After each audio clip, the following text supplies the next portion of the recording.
Bonjour tout le monde et bienvenue à la balado-diffusion du Bulletin GP. Mon nom est Abdoussal et ceci est l'épisode numéro 88. Et le numéro 88, c'est celui de Robert Kubica qui va revenir cette fin de semaine pour remplacer encore une fois Kimi Räikkönen qui se remet de son test positif à la COVID-19. Kubica, évidemment, qui aurait pu avoir une longue carrière en Formule 1, a remporté le Grand Prix du Canada 2008, sa seule victoire en Formule 1 jusqu'à présent, a eu une pole position dans la même année en 2008, a roulé pour BMW Sauber, pour Renault, aurait pu rouler pour Ferrari. Là, il y avait eu un pré-contrat pour 2012, mais il a eu son accident de rallye malheureusement qui a carrément qui a presque mis à sa carrière de pilote de Formule 1. Mais il est revenu, il a fait quelques courses de rallye, il a participé à la saison 2019 chez Williams à côté de certains George Russell et a perdu malheureusement les 24 heures du Mans dans le dernier tour, dans la catégorie LMP2, alors qu'il roulait pour WRT. Donc ça, c'était il y a quelques semaines de cela. Alors, cette semaine, on va parler du marché des transferts parce que c'est ce qui retient l'attention cette semaine. On a eu des confirmations de mouvements de personnel, de prolongation de contrats, encore même aujourd'hui. Et à la fin, nous allons parler de la situation chez Haas, qui ne semble pas être au beau fixe en ce moment. Et pour en parler, j'accueille, comme à l'habitude, mes deux collaborateurs, Anna-Maria Mercado-Lopez et Marc-André Fortin. Bonjour à vous deux. Salut Abdou. Bonsoir. Comment allez-vous? Ça va très bien. On est dans un moment très intense en Formule 1 avec tout le remue de toutes les écuries, donc c'est toujours une période très intéressante. Oui, exactement. Écoute, si au hockey, il y a le marché des joueurs autonomes le 1er juillet en temps normal et la date limite des transactions, ici en Formule 1, août, septembre, c'est le début des confirmations de mouvements de personnel. Et c'est notre bonbon. C'est notre bonbon à nous, en fait. Au moins, il y a plus d'actions que à la date limite des transactions. Oui. Donc, on va y aller dans l'ordre chronologique. Donc, tout a commencé cette semaine. En fait, je pense que c'était lundi, lorsque Alfa Romeo a annoncé que Finlandais allait arriver chez l'écurie. Et non, on ne parle pas de Kimi Räikkönen, puisqu'on vous rappelle, il a annoncé sa retraite la semaine dernière avant d'être testé positif. C'est Valtteri Bottas qui ira chez l'écurie italo-suisse à partir de la saison 2022. Alors, je vais tout de suite vous demander vos réactions sur l'arrivée de Bottas chez Alfa Romeo. Je vais commencer par Marc-André. Écoute, je suis pas surpris. En même temps, je pense que j'aurais peut-être eu un petit penchant pour une arrivée de Bottas chez Williams, son ancienne écurie, son ancien amour et tout ça. Williams qui poursuit sa progression alors qu'elle était la pire écurie de l'histoire de la Formule 1. Là, depuis que je surveille la Formule 1, c'était la catastrophe chez Williams. Et de plus en plus, on voit que cette écurie revient dans les bons eaux, même si ce n'est pas une puissance encore. Elle revient quand même à un niveau potable, si je peux dire ainsi.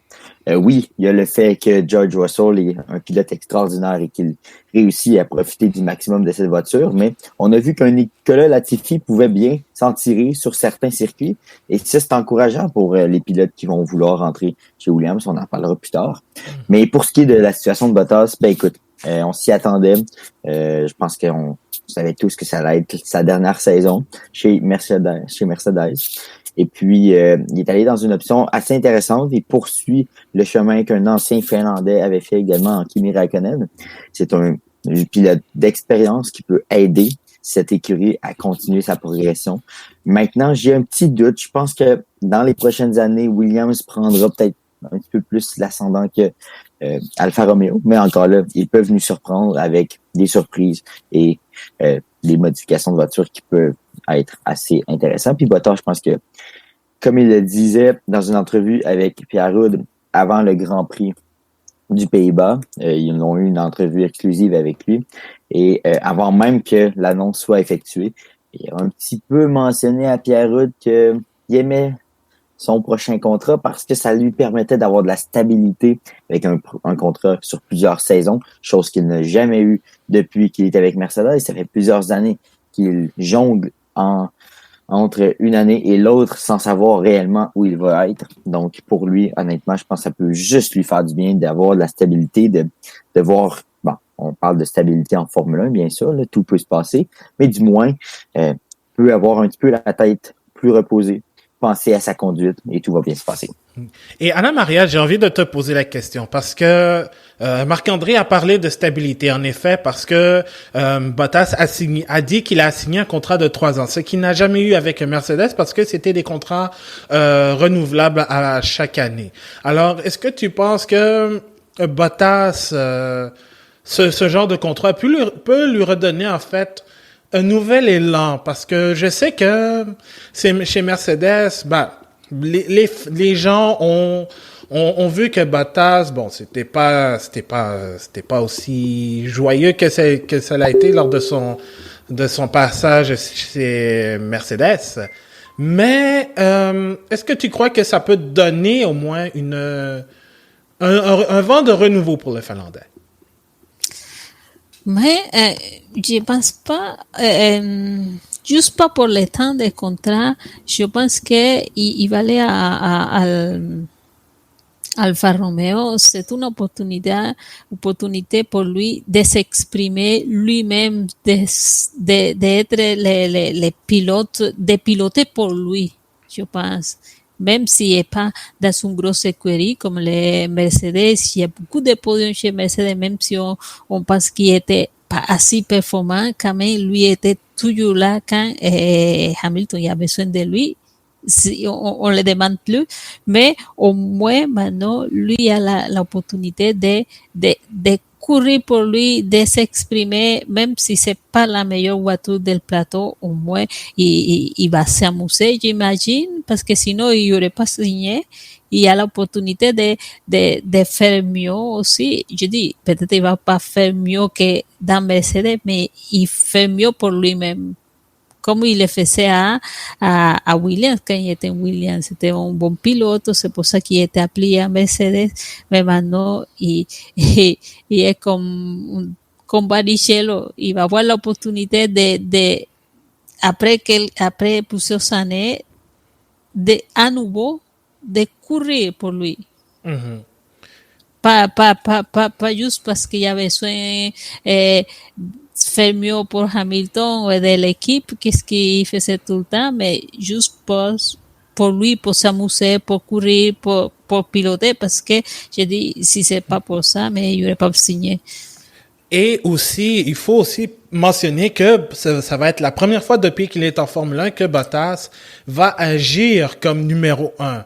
Parce que, il faut aussi le rappeler, à l'origine, pour 2017, lorsqu'il avait un contrat chez Williams, il devait être le coéquipier de Lance Stroll qui était à son année recrue.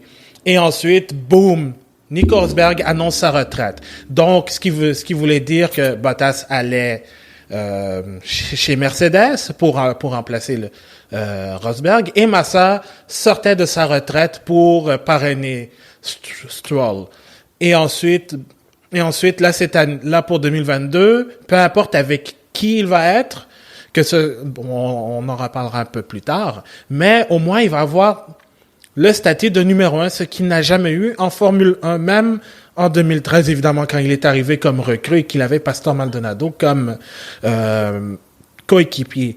Alors, je pense que ça va donner un bel élan, en fait, pour lui, pour montrer que oui, il a eu un très bon parcours avec Mercedes, et ça, il ne faut pas l'oublier. C'est peut-être ça aussi qui me dérange un peu, c'est que on voit le passage de Bottas chez Mercedes comme étant un genre de dérision, de mini-échec, parce que il n'a jamais été capable de rivaliser contre Lewis Hamilton. Et le truc, il était pas là pour ça, c'est ça le problème. C'est ça. Bottas, il était pas là pour rivaliser avec Hamilton, c'était juste pour courir avec. C'est ça, pour permettre à Mercedes de remporter de garder sa couronne de champion des constructeurs. C'est ça aussi qu'il faut dire. Marc-André, est-ce que tu as est-ce que on parle maintenant d'Alfa Romeo. Est-ce que tu crois que à partir on peut bien prédire toutes sortes de choses pour 2022 quand on est dans l'inconnu. Mais admettons qu'on connaît des choses. Est-ce que tu penses que l'arrivée de Bottas va permettre à l'écurie de monter un peu plus, de se retrouver dans la bataille du milieu de peloton avec les Aston Martin, Alpine, AlphaTauri et compagnie? J'ai de la difficulté, justement, tu parlais d'inconnus, j'ai de la difficulté à les saisir un peu. Cette année, ils sont dans l'inconstance. Cette écurie est dans l'inconstance. Donc, j'ai hâte de voir en 2022 qu'est-ce qu'ils vont pouvoir nous offrir. Hey, pardon. Mais pas de COVID. Quand je regarde le portrait, c'est ça. Quand je regarde le portrait général, l'arrivée de Bottas peut pas nuire non plus. Maintenant, quel sera l'impact de Bottas? Est-ce qu'elle sera aussi grande que celle que Raikkonen a eue à son arrivée? On se souviendra que Raikkonen n'était pas un pilote fini lorsqu'il a quitté Ferrari. C'est juste que, les circonstances ont fait en sorte que Charles Leclerc, tout comme George Russell, ont tellement bien fait dans leur écurie sœur qu'honnêtement, on n'avait pas le choix de les faire monter. Puis même, j'ai pas peur de le dire, ça fait longtemps que je l'ai dit, moi, George Russell, ça fait longtemps qu'il serait dans Mercedes si j'étais le patron. Mais je ne l'étais pas. Donc, mais ça pour dire que, Bottas a 32 ans. Bottas est encore je dirais pas dans la fleur de sa carrière, mais du moins, il a encore des très bonnes années devant lui. C'est un leader. C'est un gars, du moins, on le croit parce que si tu es capable de t'effacer autant pour que l'autre soit devant, honnêtement, il faut que tu sois un des deux. Puis j'ai hâte de le voir justement dans le siège du conducteur d'une écurie, dans un siège où il va pouvoir aider le futur de la Formule 1, en espérant que ce soit un jeune qui prenne la place à Alfa Romeo. Maintenant, on va peut-être en parler tantôt, mais c'est tellement large, on ne sait vraiment pas qui va être là. Moi, j'ai un petit penchant. J'aimerais ça que Nick De Vries prenne le volant. Mais encore là, écoute, on verra. Mais non, j'aime le fait que Bottas soit chez Alfa Romeo. Ça va pouvoir aider sa carrière. Ça va pouvoir aussi aider cette écurie à se trouver une identité, je crois, qu'elle n'avait pas nécessairement avec un gars comme Antonio Giovinazzi, qui est un peu dans le laisser-aller. On dirait que j'ai de la difficulté à saisir le plan de match avec ces deux coéquipiers-là, entre Raikkonen et Giovinazzi. Donc, j'ai l'impression qu'avec Bottas, on a quelque chose de peut-être plus solide.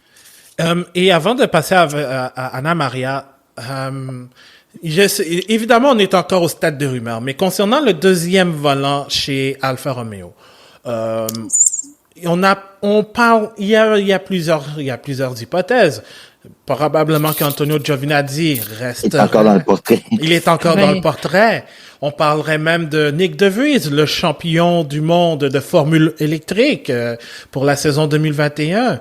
Je sais qu'il y avait Nico Hülkenberg à un certain point, mais je pense que les carottes sont pas mal cuites pour lui. Mm-hmm. Alors, et je sais que concernant De Vries, Frédéric Vasseur avait dit que il ne voyait pas vraiment l'utilité d'avoir un pilote recru pour 2022 dans son écurie. Alors, moi, je pense que... non, Alfa Romeo, il est un peu dans l'inconnu. Mm-hmm. Parce que, comme disait Marc-André, cette année, c'était un peu délaissé, mais pas juste délaissé pour l'équipe. Il y avait beaucoup de collaboration avec Ferrari. Et tu sais, Ferrari, cette année, qui a pris toute la collaboration qu'il y avait chez Alfa Romeo, il l'a envoyé chez Haas. De que je pense que selon moi. Oui, je pense que c'est ça. Alfa Romeo, qu'est-ce qu'il dit? Il veut à quelqu'un avec l'expérience, il déjà pris Bottas et la question est si il va rester ce 12e volant pour Ferrari, parce que c'est ça qui a sur Alfa Romeo, c'est que le 12e volant c'est de Ferrari et c'est pour ça que Giovinazzi est là et je pense plutôt que lui essaie de négocier, il veut pas un recrute parce que Nick DeVries, si il reste avec Ferrari, il n'y a pas question. Lui, c'est un pilote à Mercedes, au moins qu'il se passe quelque chose de différent. Je ne vois pas comment lui peut arriver chez Alfa Romeo. Et ça reste que ou il aime plutôt rester avec Giovinazzi parce qu'il y a de l'expérience, parce que ça commence à donner des résultats. Et je pense plutôt que où il cherche peut-être Mick Schumacher, parce que c'est ça. C'est ça aussi. Où ils sont pas clairs avec tous les accords qu'il y avait avec Ferrari et qu'est-ce que dit Frédéric Benson, que si ça arrive, que ça continue et demande un pilote avec un peu plus d'expérience. Et c'est qui un pilote un peu plus d'expérience avec Ferrari? Ou ça reste Giovinazzi ou indirectement il va chercher Mick Schumacher. Mais moi, j'ai hâte de voir dans une émission comme Drive to Survive si on va avoir un peu des réponses justement sur la relation entre Alfa Romeo et Ferrari qui, dans les dernières semaines, honnêtement, ils ne sont pas clairs. Est-ce que ces deux écuries travaillent encore main dans la main? Je commence à le douter. Il y en a certains qui commencent à le douter. J'ai lu quelques articles sur différents sites web, notamment en Europe, qui remettent en question leur association parce que visiblement, il y a un froid. Il y a un froid parce que, bon, premièrement, tu vas chercher Bottas, ça c'est correct. C'est un jeune d'expérience, c'est un pilote d'expérience qui peut t'amener plus loin. Maintenant, pour moi, si j'avais une association avec Ferrari, bon, ma question serait rapidement répondue. Bon, tu as Giovinazzi, tu as des jeunes pilotes comme Cam Ilott, t'as des... Robert Schwarzman aussi. Comment? Robert Schwarzman aussi. Exact, Schwarzman. T'as aussi Schumacher qui est pogné dans une situation tellement difficile avec Az. Moi, si j'étais Alfa Romeo, tu vas chercher Nick Schumacher, tu vas le sortir de là. Puis... Donc, oui. Je commence à remettre en doute cette association qui est peut-être pas si forte que ça. Et mais j'aimerais ajouter un nom qui pourrait être très capital pour le futur de Alfa Romeo, Théo Pourchaire, qui est actuellement en Formule 2. Mais il n'est pas prêt. Il n'est pas prêt. Justement, il faut que moi, c'est pour ça que j'aimerais ça qu'il y ait un jeune qui prenne cette place-là, parce que ça te permet de signer un jeune, je sais pas moi, 2 ans. Le contrat de 2 ans, il va être très heureux de l'avoir en poche. Puis après ça, quand Théo Pourchaire est prêt, tu l'embarques dans la machine. Puis après ça, il va pouvoir faire son travail. Mais tu as raison, ce nom-là est capital dans l'histoire parce que c'est le futur. C'est le futur de la Formule 1. Il est extraordinaire. Mm-hmm. Il a un maniement de volant qui est absurde à quel point c'est bon. Donc, j'ai hâte de le voir en Formule 1, mais il n'est pas vrai. Et il a gagné à Monaco à 17 ans. Monaco! À 17 ans! Le gars avait même pas fini ses cours quand il a gagné la course. Moi, à 17 ans, j'étais juste en train de célébrer la victoire des Pingouins. Donc, c'est tout. Mais... Je blague souvent avec mes amis de mentionner à quel point, tu sais, Max Verstappen, il était en Formule 1 tellement jeune qu'il a fait ses cours de conduite dans son pays, alors qu'il conduisait déjà en Formule 1.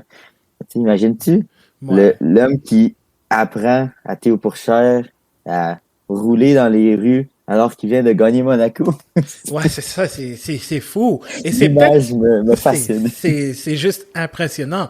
Et c'est aussi peut-être pour ça aussi que pour Frédéric Vasseur, ce n'est pas nécessairement une bonne idée d'avoir une recrue comme deuxième pilote quand tu sais que le plan de Bottas, c'est de garder Bottas pour les 3 prochaines saisons.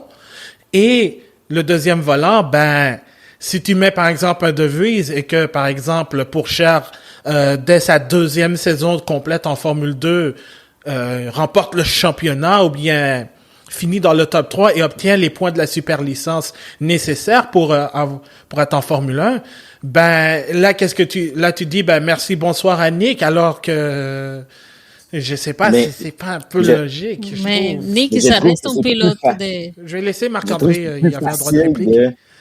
Dire à un Nick De Vries, finalement, on n'a plus de place pour toi, que de dire ça à un vétéran, ça fait plusieurs années qu'il est en Formule 1.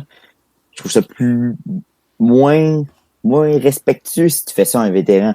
Donc, ils se mettent peut-être dans une zone difficile, justement dans le contexte où Théo Pourchard, tu ne sais pas quand il va être prêt. Quand tu dois le lancer au bon moment. Tu ne dois pas le lancer trop tard, tu ne dois pas le lancer trop tôt non plus. Donc, tu dois trouver le juste milieu, puis le juste milieu, il va être quand? On ne sait pas.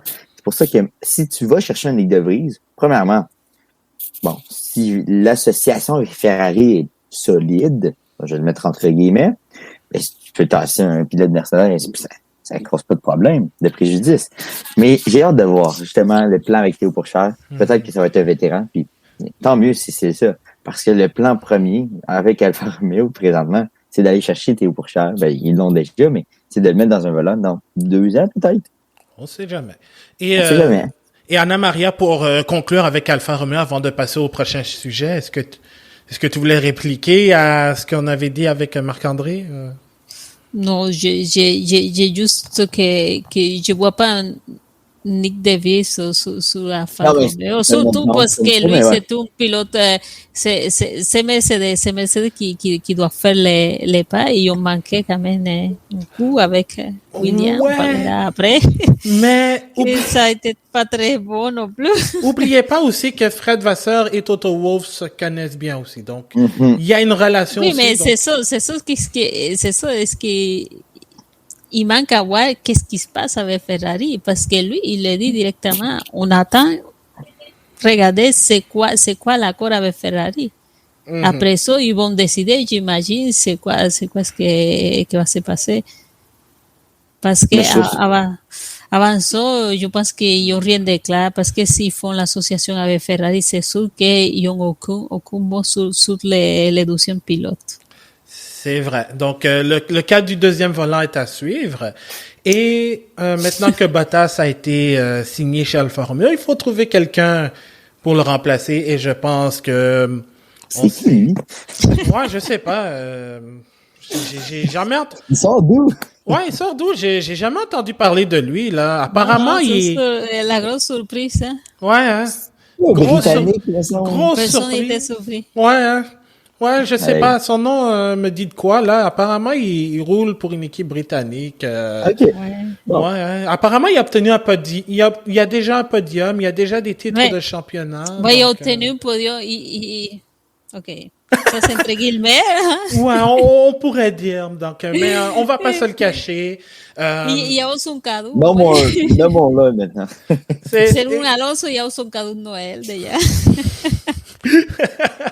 Donc, ouais, évidemment, on parle de George Russell. C'est la nouvelle, en fait, de la semaine. Donc, mais c'est quand même risqué, non? Ben, c'est ça. Donc, George c'est un peu risqué, tu sais pourquoi? Non, pas risqué pour Mercedes. C'est risqué pour Russell, parce qu'on ne sait pas ce qui s'en vient l'année prochaine. C'est ça. Et cette année, c'est Red Bull, et il fait des mieux, mais la mauvaise affaire, c'est que Pérez n'est pas là pour accompagner, sinon ça serait mieux. Mais Russell y arrive à Mercedes dans un moment où il y a un gros changement de réglementation. Oui, c'est parfait pour lui. On ne sait pas à quoi s'attendre, hein? Parce que si les choses ils vont pas très bien pour Mercedes, ça peut les faire l'échec pour lui. Je suis d'accord. Par contre, quelle était l'avenue pour George Russell? George Russell ne peut pas aller plus haut. Que Mercedes soit bonne ou pas l'an prochain, c'était la position qu'il devait être. Et honnêtement, s'il y a un pilote... Il manque de l'expérience, il manque beaucoup d'expérience encore. Parce que oui, il a fait... Charles Leclerc est entré dans la Ferrari plus tôt que George Russell et il y a eu des très bons résultats. Et en mon sens, George Russell déclasse complètement Charles Leclerc en termes de talent pur de conduite, en termes de... Je sais que vous ne serez pas d'accord, mais je suis... Écoute, je te laisse parler, mais tu es un peu trop... C'est un pilote d'exception. Et selon moi, il est meilleur que Charles Leclerc et il va le prouver, peu importe si sa voiture est bonne ou pas. Tu sais, en ce moment, George Russell a une voiture moins bonne que n'importe quelle voiture que Charles Leclerc a eue. Et regardez ce qu'il fait. Ouais, on s'entend, la Williams, c'est pas la meilleure Mais voiture ça de améliore. plateau. Mais Elle Mais s'améliore. Encore maintenant, difficile. c'est pas la même voiture qu'avec Stroll en 2018 non plus. C'est ça. Mais si je peux me Mais parce permettre, que Latifi commence à faire bien, ouais, ouais. Oui. ça dit quelque chose, hein. Mais si je peux me permettre, j'ai un petit éditorial aussi concernant toute l'histoire de George Russell. Parce que je suis très content, je suis vraiment content pour lui. Je pense que c'était quelque chose dont on savait depuis longtemps. Là, Oui. ouais. Mais le truc aussi, c'est que c'est pas Mercedes qui a forcé Bottas à partir. C'est Bottas qui a refusé de prolonger son contrat avec Mercedes. L'autre truc aussi, c'est que en autant que c'est bien de voir Russell chez Mercedes, il va avoir un septuple champion du monde en Lewis Hamilton. Je trouve qu'il y a une culture de l'overhype parce que en autant c'est très bon de voir George Russell, on connaît son talent, surtout en qualification, mais j'ai vu tellement de trucs exagérés du genre. Est-ce qu'on va avoir est-ce que ça va être un futur Senna Prost? Est-ce que ça va être comme la fois où Daniel Ricciardo a battu Sébastien Vettel dans un Oui. changement? Mais le truc, c'est que on est dans l'inconnu. Donc, Oui. c'est ça, Là, c'est, trop. je suis avec les Aldo, humains- on est, ben, regarde, les choses, c'est pas mauvais, c'est pas parce que la, c'est pas que je vais pas le donner à Rousseau qu'est-ce qu'il a, parce que oui, il y a beaucoup de talent, mais c'est vrai aussi que y arriba Mercedes, il n'y a pas l'expérience de Bottas qui est arrivé à Mercedes, il n'y a pas le même feeling, sa voiture il s'améliore, fait que il n'y a pas l'expérience dans la voiture Mercedes, on dit oui, il a touché, il a fait très bien, oui, c'était la voiture de Hamilton, c'est pas la même affaire, maintenant il faut que lui il travaille. Maintenant, il va pas Oui, voir mais la voiture de Hamilton, il il a faut qu'il fasse, travaillé avec il sa faut, voiture. Il a il n'y a pas, travaillé avec il y sa a pas voiture. l'expérience, il faut qu'il fasse ses réglages, il faut qu'il travaille avec l'équipe, il faut qu'au moins il soit capable de combler les vides qui va laisser Bottas parce que tu sais, Bottas même si le monde dit ah non c'est mauvais, lui il était là et réussi à faire, Bottas réussissait à faire qu'est-ce que Pérez n'a pas réussi avec Verstappen. Il était là toujours quand l'équipe y avait besoin. Il est là pour apporter et pas juste dans la course. Et c'est ça que je dis. Il faut que Russell il fait l'expérience, pas juste courir, parce que regarde, oui, Leclerc il est arrivé à Ferrari, il y a beaucoup de talent, mais Vettel il était là. Vettel était là et pour lui était bien parce que tant que Vettel il avait les projecteurs sur lui, Leclerc il pouvait faire des erreurs, il n'y avait pas de problème parce que personne ne parlait de lui. Mais maintenant que lui est à côté de Sainz, ça se voit plus Leclerc parce que maintenant dit recréer la performance, mais Russell, oui, est bon, il y a des talents, mais il n'y a pas l'expérience, il sera à côté de Hamilton. C'est parfait. C'est parfait. Ça va lui permettre de prendre le temps parce de que justement Hamilton, il va être s'habituer. le tuteur, il va pas faire les coaching de Russell, c'est sûr. Moi, je pense que la position actuelle pour Russell est parfaite. Il arrive dans un moment où Hamilton va se battre corps et âme. Surtout si jamais Verstappen réussit à le battre cette année. Il va être fou l'an prochain parce qu'il le veut, son 8e championnat. Donc, Mercedes va s'arranger pour mettre Hamilton dans les meilleures dispositions. Mais c'est sûr. Mais ça va laisser le temps. Je vais essayer de m'expliquer le plus clairement possible. Ça va laisser le temps à Russell de s'habituer dans sa voiture, de jouer avec ses réglages comme il le fait avec sa Williams. Honnêtement, la Williams, bien que les propriétaires aient recommencé à mettre de l'argent dans cette voiture, jamais cette Williams serait aussi performante sans un Russell. Donc, je mets ma main au feu que l'impact de Russell a été assez grand et qu'il est en mesure de construire des réglages dans une nouvelle voiture. Donc, ça, je suis pas inquiet déjà à la base. Deuxièmement, ce que j'aime aussi de l'arrivée de Russell l'an prochain, c'est que Mercedes n'a pas le choix de prendre soin de Russell parce qu'ils le savent très bien que l'ère Hamilton achève. Même si c'est le meilleur pilote, on sait qu'il est dans un penchant de vouloir quitter la Formule 1. C'est pas clair ce qu'il veut. Donc, Mercedes n'a pas le choix de penser au futur et de prendre soin de ce pilote pour qu'il soit dans les meilleures dispositions possibles pour que sa future carrière soit belle, qu'il puisse prendre de l'expérience sans que les projecteurs nécessairement soient sur lui pour qu'il prenne le temps de bien... Oh, non, il sera sur lui le projecteur. Hein? Oh oui, Ça dépend. Hamilton cherche à avoir son 8e championnat. Je peux te garantir que les projecteurs vont pas être vers lui. Ils vont être tournés vers Hamilton. Puis bien sûr, il est possible que l'impact de Russell mette en péril, si jamais Russell ça va pas très bien, qu'il mette en péril le championnat de Mercedes. Par contre, chaque jeune peut faire des erreurs. Chaque jeune doit faire des erreurs même pour apprendre. Et honnêtement, quand je regarde ça, Mercedes n'a pas le choix de bien prendre soin de George Russell. Parce qu'en arrière, je regarde actuellement les pilotes futurs de Mercedes. Il n'y en a pas beaucoup. Il y a Frédéric Vesti, mais c'est le seul qu'on connaît. C'est le seul, exact. Yannick Debris aussi. Oui, mais pour moi, c'est pas... Ouais, legit. Ah, mais non, il est très bon pour Alpha, pas pour Mercedes, mais là, c'est vous qui parlez de lui. Non, mais je te donne Yannick De Vries. C'est pas cool mais honnêtement, je ne vois pas Yannick De Vries dans 2 ou 3 ans chez Mercedes. C'est la situation actuelle, mais c'est ça. Mais moi, je pense que vous avez...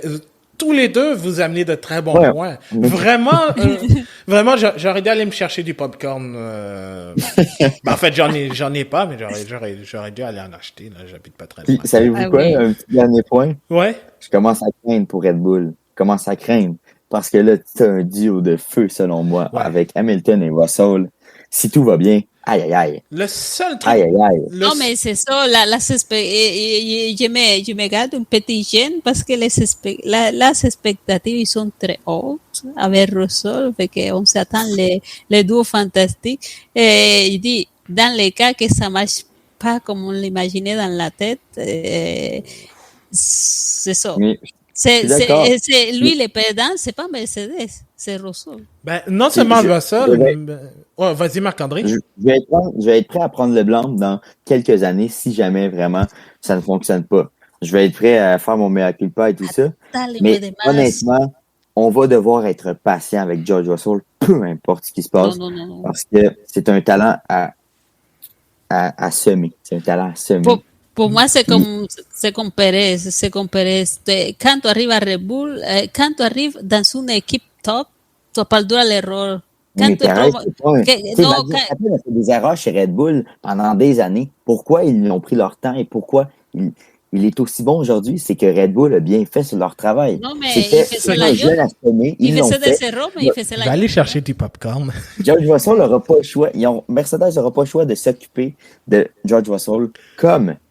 C'est ça l'erreur. C'est ça l'erreur. On pense que... Mais regarde, parce que il était à Williams pour apprendre. Il a eu le temps d'apprendre à Williams. Mais maintenant, il est promu. Il a la confiance. Tout le monde a la confiance en lui. On pense que c'est beaucoup de talent. Il y a même des mondes qui disent qu'il va faire mieux que Hamilton. Fait que quand il arrive, quand tu arrives à Mercedes, tu vas aller... Mais quand tu vois si te donne la job, non, c'est pas pour faire des erreurs. Les erreurs, tu as déjà fait avant. C'est ça le problème. C'est qu'on Pérez, les erreurs, il était fait. Maintenant, il dit, il faut un peu plus de temps. Non, il n'y a pas le temps. Quand tu arrives là, c'est pas pour avoir le temps, c'est pour faire la job. Je suis pas d'accord de comparer la situation de Pérez avec celle de Russell. Pérez est un pilote d'expérience qui arrive chez Red Bull et honnêtement, il n'avait pas le choix de faire le travail. Et présentement, c'est très difficile. Alors que George Russell est un jeune et je pense que mon argument préféré dans le mien, c'est que c'est un pilote à semer. Et que le fait qu'il n'y ait pas personne en arrière de George Russell, ça lui laisse justement le temps de se dire, OK, on sème ce jeune pilote, cette jeune flamme, parce que c'est notre futur. Comme Ferrari a fait avec Charles Leclerc.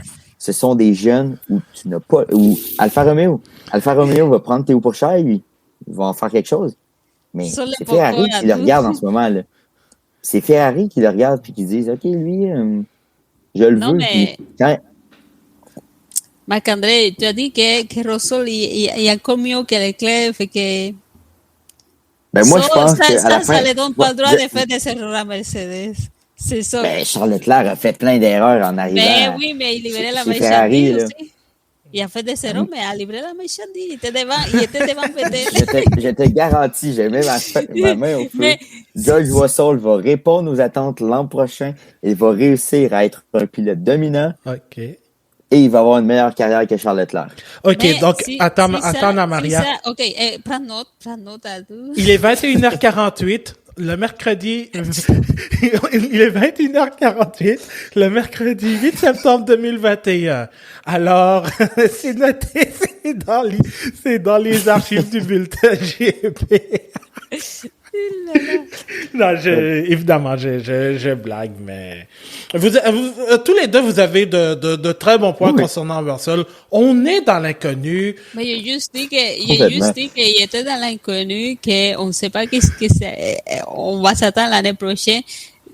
La seule chose qui est sûre, c'est que Hamilton il a signé 3 ans jusqu'à 2023 chez Mercedes, mais 3. 3? Oui. Je pensais que c'était 2. C'est 2. Ah, ben, il y a une année d'option. C'est 3. Il a fait 2022-2023. Au moins jusqu'à 2023. Ouais. Oui, c'est ça. Fait que ça...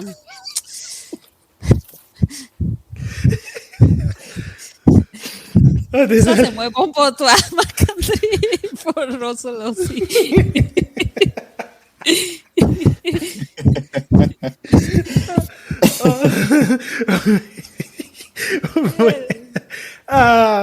Ben écoute, ça pourrait être un duo de feu, mais on verra rendu là. On verra, mais je vais boire un bref.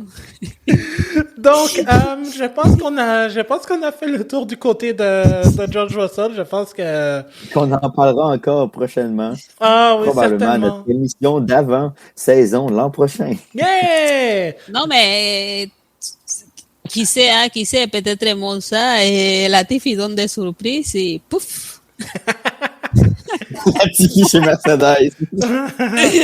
Go Tiffy! Yeah! Là. Ben tiens, on va aller, là, je pense qu'il y a eu des mouvements, on va parler des prolongations de contrat. Prolongation de contrat, surtout chez AlphaTauri, le duo Pierre Gasly, Yuki Tsunoda va rester pour 2022. Des réactions là-dessus, moi je pense que c'était... évident. C'était normal. évident. Oui. Je pense que... C'est bien pour... mais je trouve que... le fait que Yuki il reste chez AlphaTauri, ça veut dire qu'il reste une petite collaboration avec Honda encore. Même si les moteurs ils changent de nom, mais je pense que ça, si lui reste là, c'est parce que Honda il y a encore un petit appui sur Red Bull qui est pas mauvaise chose. Bah, oui, je pense. Ben, tu sais, Honda ont jamais démenti qu'il allait quand même rester proche de Red Bull dans les premières années. Donc, oui, je pense que ça a peut-être un lien. Il y a aussi le fait que chez Red Bull, présentement, les jeunes bons espoirs sont plus jeunes, disons, que d'habitude. Donc, le seul qui reste pas mal, c'est Yuki Tsunoda. Et il a passablement bien fait, avec beaucoup d'erreurs, beaucoup de sacres, beaucoup de tout. Mais c'est un pilote qui a démontré quand même ses habiletés en Formule 1. Lui aussi, on va devoir être patient. J'ai de la misère à identifier son plafond, là, ou son plancher, disons. Mais j'ai hâte de voir. Je pense que c'est une collaboration à poursuivre entre les deux. Maintenant, Pierre Gasly, c'est une évidence. Quel pilote. Il aime cette voiture, ça paraît. Et il va pouvoir continuer pendant un an. Oui, effectivement. Et puis, je dois dire aussi, du côté de Pierre Gasly, je sais que il a toujours le volant chez Red Bull en mire, mais je dois lui dire, à moins que que Red Bull décide de ne pas garder Perez, je pense qu'elle devrait attendre en 2023. Donc, Puis je pense qu'il est prêt à faire ce sacrifice parce qu'il va justement pouvoir prendre du recul, continuer son travail de développement pour justement affronter un monstre comme Max Verstappen à nouveau. à nouveau. De le retenter. Ça va Mais prendre de la c'est force ça. mentale également, là. Il faut Parce que qu'il s'est fait casser complètement par Verstappen. Il s'est fait casser par Helmut Marko. Il s'est fait casser par Christian Horner publiquement, sans jamais. Honnêtement, ils ont été assez durs envers lui durant des entrevues, durant de nombreux tout ça. Donc, je pense que le retour de Pierre Gasly, lorsque ça arrivera, si ça arrive un jour, ça va démontrer à quel point cet homme est fort mentalement. Ouais. Et que son potentiel est bon justement à cause de cette force mentale. no, Effectivement. il doit rentrer dans la tête si arrive à Red Bull que lui il est pas là pour se battre avec Max. C'est ça le problème. Ouais, c'est Il est vrai. pas là pour se battre avec Max, il est juste pour se battre, pour faire le mieux pour l'équipe. Et je pense Mais en que même c'est là temps, l'erreur aussi de Pérez. Gasly l'a montré qu'il était capable de forcer justement. Écoute, il a quitté Red Bull durant une saison. Il est revenu chez AlphaTauri. Qu'est-ce qu'il fait? Top 10, super belle course. Il reprend sa forme comme si cette voiture elle lui appartenait. Moi, je pense que ça dénote justement de sa force mentale et qu'il va être capable justement de faire la part des choses maintenant. OK, Verstappen, il est indélogeable. Par contre, qu'est-ce que je peux faire? Je peux me prouver, je peux prendre des têtes, des pole positions à l'occasion pour justement aider l'équipe à monter sur les marches du podium. Ouais, effectivement. Et on est encore loin. On va se le dire. 2023, c'est loin. Pour l'instant, Perez est encore là. Donc, on verra. Effectivement. Et on va passer maintenant de Red Bull à un autre, ancien, actuel, je sais pas. Marc-André est encore en train de célébrer. On a appris ce matin, et cette fois-ci, c'est pas en me levant que j'ai appris la nouvelle, j'ai appris on the spot, à 8 heures du matin, j'étais levé depuis 7 heures, que Alex Albon allait revenir en Formule 1, cette fois-ci avec Williams, aux côtés de Nicolas Latifi pour 2022. Je vais commencer avec Marc-André parce que je te vois, j'ai peut-être un autre écran, mais je te vois en train de célébrer. Alors, veux-tu réagir à cette... Moi, je suis content. C'est un jeune pilote sympathique, plein de vie, très souriant, une vie difficile et avec beaucoup de labeur pour réussir à entrer à Formule 1. Ça une vie familiale pas toujours facile non plus. Et malgré tout ça, il ressort avec force. Il réussit à entrer en Formule 1 de manière complètement surprise. Arrive chez AlphaTauri parce qu'il y avait un siège disponible et Red Bull lui a redonné une chance. Ensuite, réussit à déloger Pierre Gasly par ses bonnes performances. Et ensuite, bon, ça s'est un peu gâché, bien sûr, encore une fois, lorsqu'il s'est mis à affronter Max Verstappen dans une deuxième saison consécutive. Mais je trouvais que la conséquence était quand même forte. Qu'il quitte la Formule 1 en raison d'un échec contre Max Verstappen. Je trouvais que la conséquence était forte. Et enfin, disons, le tambour a sonné et là, le bâton revient et on va pouvoir recommencer à frapper sur le tambour avec Albon. Il va pouvoir recommencer à travailler sur une voiture, recommencer à vivre les sensations qu'il préfère, ce qui est de faire de la course automobile. Et moi, ça me rend heureux. En plus, on retrouve le trio dynamique, George Russell, Alex Albon et Lando Norris. Trois super bons amis qui nous donnent des spectacles amusants sur les réseaux sociaux. Donc, moi, je suis heureux. Tout est parfait. Anna Maria, tu veux avoir la réaction de Marc-André quand il a appris la nouvelle? Oui, Attends, je l'ai en direct. Yeah, boy. Censure, ce n'est pas vrai. Fake news, ouais, c'est ça. Anna Maria, Nicolas Latifi qui revient en 2022. Alors, Oui. est-ce que c'était un choix logique pour Williams de garder le Torontois? Il n'y avait pas le choix, je pense. Ouais. Et c'est un choix logique parce que quand même, si tu regardes sa voiture, Sofina, c'est ça. Je suis désolé, mais c'est juste parce que Marc-André, il a fait le signe de pièce. Donc, je pense qu'il y a ça aussi qui entre en jeu. Mais Non, je- mais des fois, je parle parce que le monde aime ça, beaucoup parler de Stroll. Je dis, mais personne parle de Latifi. c'est vrai. Latifi, c'est de l'argent, c'est du financement. Mais oui, Par c'est contre, c'est qui des nous rend financements. heureux au Canada présentement et bon, un peu au Québec, parce qu'il y a un peu du sang québécois, mais c'est que présentement, il réussit à donner de bonnes performances, même en qualification, dans les derniers Grands Prix. Et là, ne Mais tu partons vois, pas en peur, ça ne veut rien dire. Mais mais ça on améliore. voit un Latifi avec de la vie. On n'avait pas vu ce Latifi se battre pour des positions. Il était blanc comme neige. Il n'avait rien à donner. On ne voyait jamais Latifi. On ne parlait jamais de lui. Jamais tu voyais une vidéo de Latifi sortir parce que il était transparent. Et là, il est plein de vie. Et moi, ça me rend heureux parce que c'est pas juste du financement depuis les dernières semaines.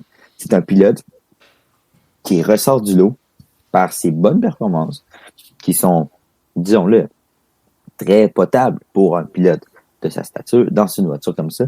Donc, on verra pour la suite, mais c'était très logique de le faire.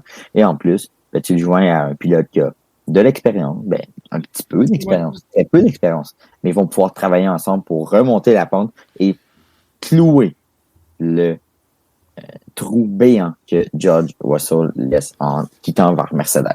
Mais j'étais surprise quand même parce que je ne m'attendais pas. Voir Albon sur Williams, Effectivement. compte tenu la collaboration entre Mercedes et Williams, je m'attendais un peu plus. Oui, à Nick DeVries, je dis Tout ok. ça, ouais. Mais je pense que de la façon que Red Bull est annoncé ça, ça a l'air que, je sais pas, il y a un manque de jugement de la part de Monsieur Walls. Il s'attendait sûrement à que William touche à sa porte et c'est Red Bull qui a pris l'avance. Ouais. C'est fou. Oui, c'est Red Bull qui a pris l'avance et de la façon comme en Red Bull, il parle d'Albon, c'est comme s'il posait son pilote sur William et Ben écoute, aujourd'hui, sais pas, c'était ça. dans Sur les réseaux oui, c'est sociaux, ça. c'était oh ben félicitations. Mais oui, à c'était comme un Albon, coup. c'est un retour en Formule 1. C'est un petit peu grâce à nous. C'était sous-entendu, comme on dit. Mais oui, parce qu'il disait que ils ont travaillé juste pour la gestion volante, ils ont réussi à les trouver le volant, fait que c'est ça, on sous-entend que c'est la négociation avec Red Bull qui a donné fruit. En plus, Red Bull, il s'en vient avec sa nouvelle unité de potence qui était Honda, mais que sera renommée Red Bull et que peut-être, on ne sait pas, Williams il s'en vient. Aussi, il parlait de que Toto Wolff était pas à l'aise à la collaboration Est-ce d'un qu'on pourrait parler pilote Red de Bull soit chez Williams parce que est-ce qu'on pourrait parler d'une guerre psychologique gagnée par Red Bull? un petit coup, moi. Aïe, aïe, aïe. Ouais, mais Le championnat n'est pas donné encore, mais mais attention, si je vous disais Volkswagen était dans les plans pour aller pour aller en Formule 1, parce que il faut pas oublier, Jost Capito a été en rallye avec Volkswagen qui avait un partenariat avec Red Bull. Donc, et en plus, il y a une discussion. Je viens de lire ça dans The Race. Il y a une discussion. Il y a une autre discussion entre les manufacturiers de moteurs et Volkswagen a été invité. Et c'est pas la première fois cette année. Il y en a eu une en Autriche aussi pendant le programme double. en Autriche. Alors, peut-être que ça peut jouer avec essayer d'avoir peut-être un deal avec Volkswagen dans les prochaines années. Donc, c'est beaucoup plus intéressant pour Volkswagen d'entrer en Formule 1 avec 2 écuries. Ou 3. Ou 3, oui, avec Il y a AlphaTauri, vous avez raison aussi. AlphaTauri, il y a Red Bull. J'ai oublié AlphaTauri dans le thème. Et en plus, il n'y a pas besoin à développer quelque chose parce que c'est sûr que maintenant Red Bull, il y a ça. Il y a la unité de potence et juste dire à quelqu'un si où il peut, c'est juste mettre les noms dessus. Ouais. Imaginez si Red Bull réussit à faire ça. Oui, c'est juste mettre les noms dessus et c'est fait. Ça serait exceptionnel. Ben, et là, juste pour revenir avec Volkswagen, on parle de 2025. Donc, lorsqu'il y aura la nouvelle formule des groupes propulseurs, en fait, qui vont être introduits en Formule 1, ben, peut-être qu'on pourra voir l'arrivée de Volkswagen / groupe Audi, on ne sait pas, mais peut-être que le deal d'Albon Williams est peut-être un début, ben, juste une question de faciliter un peu l'arrivée, mais ça, évidemment, on n'est pas dans les secrets des dieux, non, premièrement, mais on ne sait pas quelle sera la décision finale de Volkswagen, mais on peut croire que peut-être qu'il y a un lien derrière tout ça aussi. Donc, on a fini de parler du marché des transferts en tant que tel. On va parler d'une écurie qui a fait parler d'elle, mais pour les mauvaises raisons, malheureusement. J'ai vu une vidéo aujourd'hui du YouTuber Perspective qui parlait de Haas, parce que il faut rappeler que lors du Grand Prix des Pays-Bas dimanche dernier, lors des qualifications entre autres, il y a eu un genre d'imbroglio où Nikita Mazepin est sorti devant Mick Schumacher avec l'accord des ingénieurs et de Gunther Steiner.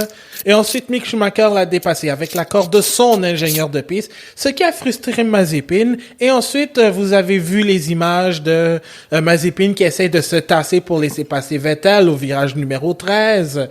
Et il y a eu la convocation des 2 pilotes Haas et Vettel pour voir est-ce qu'il y aura une pénalité ou pas, ce qu'il n'y a pas eu, ce qu'il n'y a jamais eu.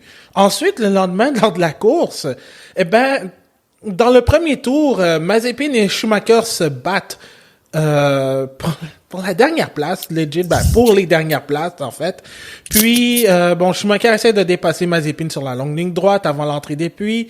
Et ensuite, Mazepin bloque Schumacher un peu de dernière minute et Schumacher doit s'arrêter pour changer d'aileron avant, ce qui ruine sa course en tant que telle, et Mazepin a dû abandonner un peu plus tard avec des problèmes hydrauliques.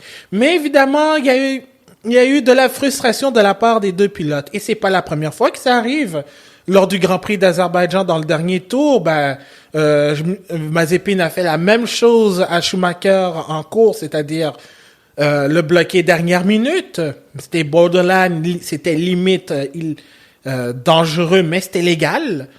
Mais là, on commence à remarquer qu'il y a de la tension chez ces écuries. Et je sais que Mazepin n'a pas une très bonne réputation, et avec raison. Il faut le préciser.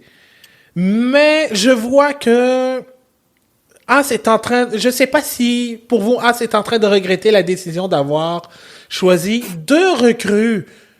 Surtout quand ils essaient de se préparer pour 2022, on ne sait pas qu'est-ce qui va arriver. Alors, je sais pas, il commence à avoir de la friction dans l'équipe entre les 2 pilotes. Veux-tu y aller, Anna-Maria? Écoute, pour moi, je l'ai dit à la base, c'était une erreur d'avoir 2 recrues comme ça. 2 recrues qui ont une tête dure. Mazepin, il a une tête dure. Mick, c'est le fils de Michael Schumacher qui a une énorme tête dure. C'est clair que le fils était pareil que lui. Donc, ça allait faire des flamèches, c'est sûr. Puis, on voit les fruits de cette mauvaise décision. Haas a réfléchi. En fait, non, Haas n'a pas réfléchi. Haas a réfléchi à l'argent avant la raison. Et c'est ce que ça donne présentement. C'est dommage. C'est vraiment dommage ce qui se passe parce que tu ne mets pas tes deux pilotes, tu mets pas les deux jeunes dans de bons environnements pour la suite de leur carrière. Tu sais, tout le potentiel que tu pouvais obtenir d'un jeune, présentement, tu es en train de le casser parce que, premièrement, ils ne sont pas capables d'avoir des bons résultats avec la voiture. Ils ne sont pas en mesure de s'aider mutuellement pour que la voiture soit meilleure. Et c'est indispensable, déjà à la base. Deuxièmement, tu as deux jeunes qui sont un peu tête de coque. Là. Les deux veulent se battre entre eux pour sortir de la tête de l'eau puis espérer qu'une écurie ailleurs les voit pour enfin sortir de cet environnement nocif-là. Et présentement, ça donne le résultat du moment. Avant de donner le droit de réplique à Anna Maria, j'aimerais répliquer à Marc-André parce que le truc aussi, c'est que moi, on l'a vu aussi dans Drive to Survive, la discussion avec à Carl Rush, avec One and One, la compagnie le commanditaire personnel de Mick Schumacher. Je comprends, l'argent est une raison et c'est comme ça aussi en Formule 1. Money, cash is king, comme le dit si bien Lewis Hamilton. Mais en même temps, Mick Schumacher, il y en a beaucoup qui disent il faut qu'il sorte de cet environnement, que Mazepin est en train de tout détruire. Je comprends, Mazepin est le vilain dans l'histoire et je pense qu'on peut comprendre pourquoi. On sait pourquoi à cause de son passé en piste et hors piste aussi. Mais est-ce que vraiment Ferrari aurait envie de le mettre chez Alfa Romeo quand il n'a pas tellement prouvé grand-chose cette année? Je sais que ça pourrait être bénéfique d'avoir un Bottas, mais comme on l'a dit, Alfa Romeo a un Théo Pourchaire. Donc, c'est un peu une situation compliquée pour Mick et pour Haas aussi, parce que c'est un peu on est en train de revivre un peu la même dynamique entre Kevin Magnussen et Romain Grosjean. Et je dis bien en piste. En piste, mais parce que les deux s'entendaient quand même bien à l'extérieur, mais en piste, ils se battaient, puis ça nous a donné ce fameux moment. He does not fox smash my door. Donc, c'est ça, on a beau rire de ce moment, de ce mime, de ce désormais mime, mais ça montre aussi que Haas est en train de perdre un peu pas Haas en tant que tel, mais plus Gunther Steiner est en train de perdre le contrôle. Mais qu'est-ce que je pense? Je pense que Haas y a fait un peu comme Lotus quand il a engagé Maldonado. Il faisait que pour entre guillemets pour l'argent, fait que à la fin il disait j'ai le financement, ça me dérange pas qu'est-ce qu'il fait le pilote.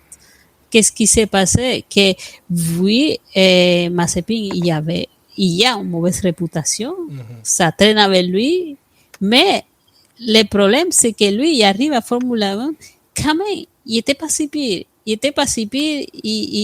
sait lui et eux, et je pense qu'il a pas fait assez d'erreurs comme on s'attendait. Il n'a pas fait les mauvais personnages non plus. Qu'est-ce qui se passe maintenant? Lui, il réclame. C'est lui quand même qui amène l'argent dans l'équipe. Et je dis, pour moi, il n'y a pas de danger. Tout le monde l'aime. Peu importe qu'est-ce qu'il fait, tout le monde l'aime. Et c'est ça que je pense qu'il est en train de déranger, que tranquillement, la première fois que Mazepin s'est exprimé, il a dit que c'est sûr, il y a Ferrari sur lui, il y a l'Académie Ferrari, il y a Vettel qui l'aide, tout le monde y est pour l'aider, même quand il fait des erreurs, son ingénieur, il est presque donné en train de lui flatter le dos, genre. De lui flatter le dos c'est ça. Et lui, Mazepin, il commence à avoir assez, j'imagine. Et quand, en plus, il écoute pas les consignes, c'est là qu'il explose. Et lui, il a une mauvaise réputation. C'est sûr que personne va dire, oui, mais Mazepin a raison. Et en plus, il sort dans la presse, qu'est-ce que, Mazepin, il s'exprime, il dit qu'est-ce qu'il sent, mais lui qui fait comme un peu les jeux, les bons garçons, hein, non, mais je sais pas de quoi est-ce qu'il lui parle, qu'est-ce qui se passe, non, mais je fais ma course, c'est ça. Lui, il s'en sort très bien. Et il sait, Mazepin qui est en train de perdre patience, mais il faut qu'il fasse attention parce que oui, on pense que Mick il peut aller chez Alfa Romeo, mais s'il n'y a pas d'association avec Ferrari, et c'est Mazepin aussi qui peut aller chez Alfa Romeo, avec tout ce qui va avec, qui est pas, ça mettrait un peu dans l'embarras à As. Ben, c'est ça, c'est que le truc aussi, c'est que... Il ne reste plus parce que il reste plus de... Latifi il est chez Williams. Mais aussi, le truc, c'est que moi, je pense que, ben, on l'a dit, on le répétera jamais assez, c'est une erreur monumentale de Haas d'avoir été chercher deux recrues. Essayez au moins de négocier avec au moins Kevin Magnussen pour rester une saison de plus, au moins, pour aider une des deux recrues, que ce soit Mick ou Mazepin. Mais là, j'ai eu un flash. Haas est en train de faire un peu comme Williams en 2018, même si Lance Stroll avait une saison dans les roues, une saison dans le corps, mais Sergei Sirotkin était une recrue. C'était le duo le plus jeune en 2018. Et même si la voiture n'était pas très bonne, les pilotes n'ont pas livré la marchandise. Alors, mais oui, mais c'est ça. Qu'est-ce qui s'est passé avec Sirotkin? Il est parti. Lui est parti parce qu'il dit non, il est en train de perdre l'argent. Et Stroll aussi est parti. Ouais, parce que son père est allé racheter Force India. Ils ont parti aussi parce qu'il n'y avait pas de résultats. Il n'y avait pas de résultats chez Williams. C'est ça ce que disait Sirotkin. C'est mieux aller n'importe où que rester à juste donner l'argent pour rien. C'est ça. Donc, parce qu'il était parrainé par SMP Racing qui a quand même une bonne base de pilotes. Entre autres, il y a eu Michael Aleshin, même si, ils n'ont pas été nécessairement Formule 1, mais quand même. Mais le point est que je pense que c'est pas seulement les pilotes, mais c'est aussi Gunther Steiner, parce que je pense il va falloir, on a vu comment il est, mais il va falloir qu'il soit un peu plus imposant et que Gene Haas mette son grain de sel aussi, parce que c'est son écurie à lui. Donc, je sais que c'est un peu plus difficile parce qu'il est aux États-Unis, il doit s'occuper aussi de sa compagnie d'outils, de Stewart Haas aussi en NASCAR. Alors, je crois que le problème aussi, c'est que Haas doit s'en mêler aussi un peu plus. Je sais qu'on connaît pas les détails, on n'est pas aussi, on est juste des fans, on s'entend. Mais dès qu'on avait, qu'est-ce qu'on a vu à travers tout Survivor, c'est que Gunther Snyder, il prend pas ça au sérieux. Pour lui, c'est un peu un jeu. Oui, il se fâche, il sacre tout le temps, et c'est tout. Ouais, ça, il y a la caméra. Ouais, exactement. Mais, Marc-André, est-ce que tu veux avoir le mot de la fin concernant Haas? Ben écoute, pour ce qui est de Haas, je pense que ça va prendre une gestion bien meilleure, ça c'est sûr. Maintenant, du côté des pilotes, je pense que c'est visiblement une ratée, puis on va devoir prendre justement toutes les mesures pour que ça change. Maintenant, comment? C'est une grande question parce que, comme j'ai dit, ce sont deux pilotes qui visiblement veulent sortir de la tête de l'eau, puis ils sont dans l'impossibilité parce que la voiture ne leur offre pas rien non plus. Donc, ils sont comme dans un cercle vicieux et ça va mener à des accrochages. Ça, c'est sûr. Et malheureusement, c'est ce qu'on voit. Et l'avenir de cette écurie, honnêtement, je la vois très mal. J'ai de la difficulté à la projeter dans le futur. On sait que Gene Haas voulait comme arrêter de financer l'écurie. Finalement, il a recommencé. On sait pas trop ce qui se passe. C'est l'an prochain... l'argent va tous pour l'an prochain, puis si l'an prochain, ça fonctionne pas, qu'est-ce qui va se passer? Donc, tout ça pour dire que dans mon mot de la fin, j'ai hâte de voir ce qui va se passer avec ces deux pilotes-là. J'espère que ce ne sera pas le même duo pour l'an prochain. Peu importe ce qui va se passer. Bah, je suis désolé, Marc-André, mais ça va l'être. En fait, ce sera à moins que Alfa Romeo décide, ouais, exact. C'est la seule possibilité. Mick Schumacher, mais je pense que ce sera le duo pour l'année prochaine. Un autre calvaire l'an prochain. J'ai de la misère au calvaire. Ouais. Donc, ça termine bien. Ça termine bien sur de la chicane. Peut-être mettre le lien pour nos amis français. Oui, La Chicane qui est un groupe qui était un groupe de musique québécois en fait. Donc c'est sur cet interlude musical, ça complète notre 88e. Complet chez le bulletin F1, GP quand même. Ouais, soccer, musique, hockey, football, soccer. Non, football. Non. Écoute, la saison de NFL commence demain. Argentine, en fait. Brésil, on va pas parler de ça. Écoute, non. Non, il y a rien là-dessus en lien avec la Formule 1, malheureusement, à part pause de plaisanterie. Ouais. Donc c'est ce qui complète ce 88e épisode du bulletin GP. Ce week-end, c'est le Grand Prix d'Italie et n'oubliez pas, il y a la deuxième qualification sprint, donc les horaires ont changé. Alors mais j'ai rien vu. Donc il y aura l'émission d'après-course dimanche à 11h30 heure du Québec et à 17h30 heure de France, donc après le Grand Prix d'Italie. On sera disponible sur nos pages Facebook et Twitter @lebulletingp ainsi que sur notre compte Twitch @lebulletingp. Puis le tout sera aussi disponible un peu plus tard en format podcast et en format YouTube. Sinon, vous pouvez écouter cet épisode sur toutes vos plateformes de podcast préférées, ainsi que les anciens. Il y a aussi Histoire de F1 qui parle des écuries canadiennes, qui est disponible sur toutes vos plateformes, Spotify, Google Podcast, Apple Podcast et compagnie, ainsi que sur bulletingp.com où vous pouvez lire les avant-courses et les top et contre-performances après chaque Grand Prix. Alors, Anna-Maria, Marc-André, un énorme merci d'avoir été là. Merci à toi, Abdou. C'est toujours un plaisir. Oui, ça a été. Il y a eu un bon débat houleux, donc j'aime ça. Mais prochaine fois, je vais amener le popcorn. Alors.